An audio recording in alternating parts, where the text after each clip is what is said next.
Science sir को विनती करता हूँ कि वो अपना काम चालू करें। Thank you.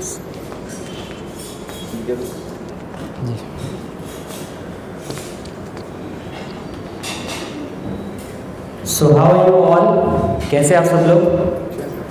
How are you? Sorry आवाज़ नहीं आ रही आपकी। How are you? How are you? Fine. तो जब भी हमसे क्वेश्चन होता है हाउ आर यू, हम लोग क्या बोलते हैं? Fine, right? जैसे मैंने आपसे पूछा how are you, you said I am fine, right?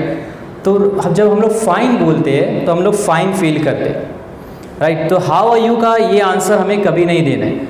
अगर ज़िंदगी में कुछ करना है, कुछ आगे बढ़ना है, अपने आप को ग्रेट बनाना है, तो फाइन नहीं बोलना है। क्या बोलना है? Whenever I ask you how are you, you have to say I am great, I am outstanding, I am superb, I am terrific. क्यों बोलना है ये ऐसा? क्योंकि देखो, जब आप फाइन बोलते हो तो आप फाइन फील करते हो, जब आप गुड बोलते हो तो आप गुड फील करते हो, लेकिन जब आप ग्रेट बोलते हो तो आप ग्रेट फील करते हो, जब आप आउटस्टैंडिंग बोलते हो तो आप आउटस्टैंडिंग फील करते हो, जब आप सुपर्ब बोलते हो तो आप सुपर्ब फील करते हो, जब आप टेरिफिक बोलते हो तो आप टेरिफिक फील करते हो। जैसे हमसे कोई भी पूछता है how are you, I am fine, right? देखो, फाइन में वो एनर्जी नहीं है जो ग्रेट में है। आपने खुद एक्सपीरियंस किया होगा। अगर मैं बोलता हूँ आई एम फाइन और ये मैं बोलता हूँ आई am great, see the energy, see the difference, right? तो एक बार और मैं आपसे पूछूंगा हाउ आर यू। अब आपको चूज करना है कि आपको क्या आंसर देना। How are you all? मेरी आवाज़ जो है वो आपकी आवाज़ से ज़्यादा है, ठीक है, माइक की वजह से। अभी एक सेकेंड के लिए मैं माइक हटा देता हूँ। मेरी आवाज़ से कई ज़्यादा आपकी आवाज़ होना चाहिए, क्योंकि आप बहुत सारे लोग हो और मैं यहाँ पे अकेला हूँ। How are you all? आवाज़ नहीं आ रही। How are you? सुपर बोल सकते हो आप, ग्रेट बोल सकते हो। सारे लोगों को आंसर देना है, कुछ लोग आंसर नहीं दे रहे। How are you? ग्रेट। तो जब भी आपसे कोई पूछे how are you, say great. So this is Momin Sam. I am a motivational speaker. I have been working as a motivational speaker for last 7 years and I have been working as a language trainer for last 5 years.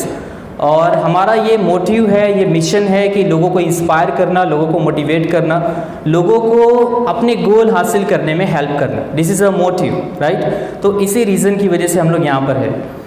तो सबसे पहले मैं आपसे एक question पूछना चाहता हूँ कि किसी एक इंसान की ज़िंदगी को चेंज करने के लिए, एक पर्सन की लाइफ को चेंज करने के लिए कितना टाइम लगता है?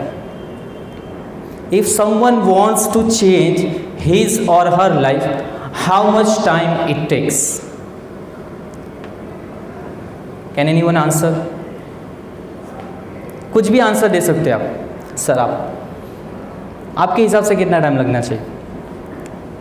जो भी आपके माइंड में हो, नो प्रॉब्लम। सी, यहाँ पर आपको पार्टिसिपेट भी करना है, क्योंकि आप पार्टिसिपेट नहीं करोगे तो आप बोर हो जाओगे। अगर मैं सिर्फ बोलता रहूँगा आप बोर हो जाओगे। You have to participate. Sir 1 मिनट। 1 मिनट। क्लैप करिए सर के लिए। ये सर ने जो आंसर दिया है ये 100% करेक्ट है। 1 मिनट, वेरी गुड। कोई भी इंसान को अपनी ज़िंदगी को चेंज करने के लिए वो 1 मिनट की ज़रूरत है। जिस 1 मिनट में उसने डिसाइड कर लिया कि मैं अपनी ज़िंदगी को चेंज करना चाहता हूँ, वरना निर्णय लेने में तो लोगों को सालों साल लग जाते हैं, राइट? तो वो 1 मिनट, जिस मिनट आपने वो निर्णय लिया कि आप अपनी ज़िंदगी को चेंज करना चाहते, आपकी लाइफ चेंज हो जाती है। You need 1 minute to change your life, कि आपने डिसाइड कर लिया कि अपनी लाइफ को चेंज करना है। और लाइफ को चेंज करने के लिए सबसे ज़्यादा इंपॉर्टेंट चीज़ क्या है? किस चीज़ को हमको चेंज करना पड़ेगा? If I want to change my life, what is the most important thing to change? अगर मुझे अपनी लाइफ को चेंज करना है तो सबसे इम्पॉर्टेंट चीज़ क्या है? सोच, you have to change your thinking. आपको अपनी थिंकिंग को चेंज करना होगा। अब थिंकिंग कैसे चेंज होगी? How can you change your thinking? तो इसके 3 वेज है जो मैं आपको सेशन के एंड में बताऊंगा कि आप अपनी थिंकिंग को कैसे चेंज कर सकते हो और अपनी थिंकिंग को चेंज करके आप अपनी लाइफ को कैसे चेंज कर सकते हो। Everything is mindset, everything is mindset. आपकी जितनी भी टैलेंट है, स्किल्स है, जो भी क्वालिटीज़ आपके अंदर, एबिलिटीज़ है, जो भी क्षमता है आपको करने की, जब तक आपका ग्रोथ माइंडसेट नहीं होगा आप उस चीज़ों को नहीं करोगे। अगर आप एक फिक्स माइंडसेट के साथ जाते हो तो आप लिमिटेड रह जाओगे, लेकिन अगर आपका ग्रोथ माइंडसेट है तो आप अपनी फैमिली में, अपने करियर में और हर जगह पे ग्रो करोगे अगर आपका ग्रोथ माइंडसेट है। तो ये आपने देखा होगा बहुत सारी ट्रेनिंग्स हमारी होती है, जैसे आपकी भी बहुत सारी ट्रेनिंग्स, मीटिंग्स होती है। तो क्या कोई बता सकता है कि हमारी ट्रेनिंग की ज़रूरत क्यों है हमें? Why we need to attend different kinds of training, different kind of seminars? क्यों ज़रूरत है हमें? क्यों अटेन करना है हमें ट्रेनिंग को? वाई? To get knowledge. और why we need to attend training?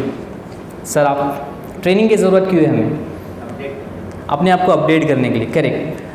किसी ने एक सेंटेंस कहा है कि graduate of yesterday stops reading today becomes illiterate tomorrow. I repeat this sentence, graduate of yesterday stops reading today becomes illiterate tomorrow. अगर कल का ग्रेजुएट किया हुआ बंदा आज अगर स्टडी करना छोड़ देता है तो कल से वो फिर इलिटरेट हो जाएगा। That's why we need training, इसीलिए हमें ट्रेनिंग की ज़रूरत है। एक बहुत इंस्पायरिंग स्टोरी मुझे याद आ रही है, मैं आपके साथ शेयर करता हूँ जिससे आपको आइडिया होगा कि हमें ट्रेनिंग क्यों करना चाहिए। एक पर्सन था जिसका नाम था चार्ली। चार्ली बहुत ज़्यादा शाय था, उसको स्टेज पर आने बहुत डर लगता था, ज़रा भी कॉन्फिडेंस नहीं था उसके अंदर। लोग उसका मजाक उड़ाते थे। उसके जो स्टाफ मेंबर्स थे वो समझते थे कि ये मतलब इसके अंदर कोई टैलेंट नहीं है, ये कुछ नहीं कर सकता अपने लाइफ में। तो उसने एक सेशन अटेंड किया, एक ट्रेनिंग प्रोग्राम अटेंड किया जो कॉन्फिडेंस पर था, how to develop your confidence, confidence कैसे बढ़ाया जाए। और वो ट्रेनिंग सेशन से इतना इंस्पायर हो गया, इतना ज़्यादा मोटिवेटेड हो गया कि उसके बाद जो है उसने अपने आप को चेंज करने का प्लान बना लिया। और फिर ऑफिस में गया, बॉस के ऑफिस में गया और बॉस से कहा कि सर मुझे दूसरी पोस्ट चाहिए, मैं एडवर्टाइजमेंट डिपार्टमेंट में काम करना चाहता हूँ, sir give me some other post, I want to work something different.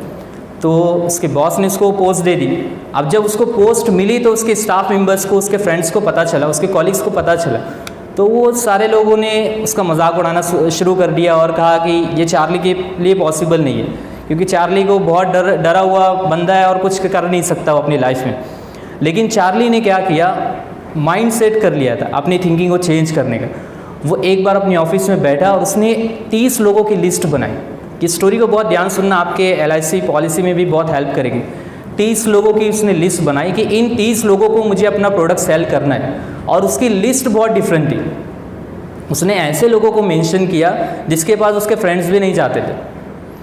और फिर उसके बाद एक गार्डन में बैठा और उसने कहा अपने आप से सेंटेंस जो बहुत इंपॉर्टेंट था, जिसको हम लोग बोलते हैं अफर्मेशंस।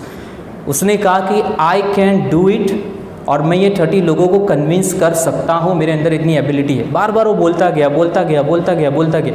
देखो, जब कोई चीज़ें आप बार बार करते हो ना, तो आपके कॉन्शियस माइंड से सबकॉन्शियस माइंड में चला जाता है, और जो चीज़ आपके सबकॉन्शियस में चले गई फिर वो इम्पॉसिबल कभी नहीं होगी, इम्पॉसिबल भी पॉसिबल हो जाएगा। सबकॉन्शियस माइंड इतना ज़्यादा पावरफुल है क्योंकि वो राइट और रॉन्ग का डिफ्रेंशिएट नहीं करता। जो चीज़ आप करना चाहते हो वो कर देगा। तो वो सबकॉन्शियस माइंड में चले गए चार्ली के, और उसने इतना हार्डवर्क किया, इतनी मेहनत की, और 29 लोगों को अपना प्रोडक्ट 1 महीने में उसने सेल कर दिया। 29 लोगों को।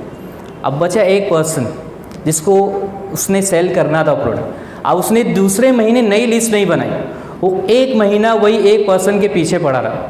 हर सुबह उसको कॉल करता था, सर आपने मुझे कल बताया था आप मेरा प्रोडक्ट परचेस करने वाले हैं, sir tell me what is your decision now.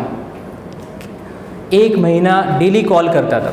अब 1 महीने कंप्लीट हो गए। उसके बाद जब उसने न्यू मंथ में, न्यू डे में उससे कॉल किया तो बंदे ने कहा कि तुम अपना टाइम वेस्ट क्यों कर रहे हो, तुम 30 दिन से मुझे डेली कॉल कर रहे हो, डेली मुझे डिस्टर्ब कर रहे हो, तुम अपना टाइम वेस्ट कर रहे हो, तुम बार बार मुझे क्यों कॉल कर रहे हो।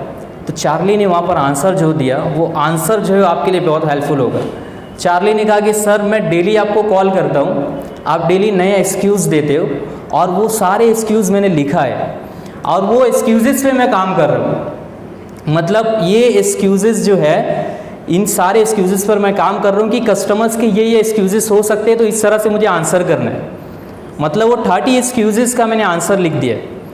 तो बंदा शॉक्ड हो गया, उसकी जो एबिलिटी थी वो देखकर वो इंस्पायर हो गया और उसने भी उसका प्रोडक्ट ले लिया। बोले यार कमाल का बंदा है, 30 दिन मेरे पीछे पड़ा हुआ है और मेरे एक्सक्यूज़ेस लिख रहा है, उसका आंसर्स भी लिख रहा है, और फिर उसने भी उसका प्रोडक्ट ले लिया। If you want success as bad as you want breathe, then you will get success. जितनी ज़रूरत आपको ज़िंदगी में सांस लेने की है, उतनी ज़रूरत अगर आपको सक्सेस की हो गई तो आप सक्सेसफुल हो जाओ।